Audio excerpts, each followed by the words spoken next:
The Book of Daniel. In the 3rd year of the reign of Jehoiakim king of Judah, came Nebuchadnezzar king of Babylon to Jerusalem and besieged it.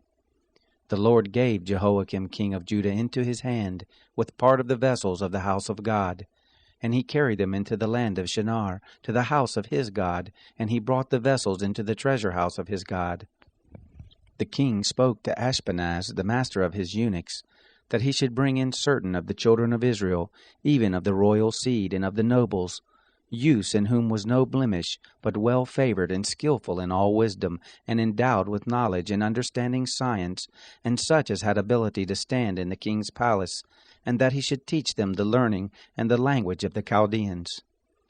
The king appointed for them a daily portion of the king's dainties, and of the wine which he drank, and that they should be nourished 3 years, that at the end of it they should stand before the king. Now among these were of the children of Judah Daniel, Hananiah, Mishael, and Azariah.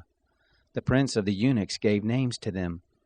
To Daniel he gave the name of Belteshazzar, and to Hananiah of Shadrach, and to Mishael of Meshach, and to Azariah of Abednego. But Daniel purposed in his heart that he would not defile himself with the king's dainties, nor with the wine which he drank. Therefore he requested of the prince of the eunuchs that he might not defile himself. Now God made Daniel to find kindness and compassion in the sight of the prince of the eunuchs. The prince of the eunuchs said to Daniel, I fear my lord the king, who has appointed your food and your drink. For why should he see your faces worse looking than the youths who are of your own age? So would you endanger my head with the king. Then said Daniel to the steward whom the prince of the eunuchs had appointed over Daniel, Hananiah, Mishael, and Azariah, Prove your servants, I beg you, 10 days, and let them give us pulse to eat, and water to drink. Then let our faces be looked on before you, and the face of the youths who eat of the king's dainties, and as you see, deal with your servants. So he listened to them in this matter, and proved them 10 days.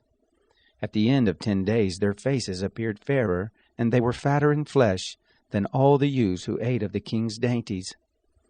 So the steward took away their dainties, and the wine that they should drink, and gave them pulse. Now as for these 4 youths, God gave them knowledge and skill in all learning and wisdom, and Daniel had understanding in all visions and dreams. At the end of the days which the king had appointed for bringing them in, the prince of the eunuchs brought them in before Nebuchadnezzar. The king talked with them, and among them all was found none like Daniel, Hananiah, Mishael, and Azariah. Therefore stood they before the king. In every matter of wisdom and understanding, concerning which the king inquired of them, he found them 10 times better than all the magicians and enchanters who were in all his realm. Daniel continued even to the 1st year of King Cyrus.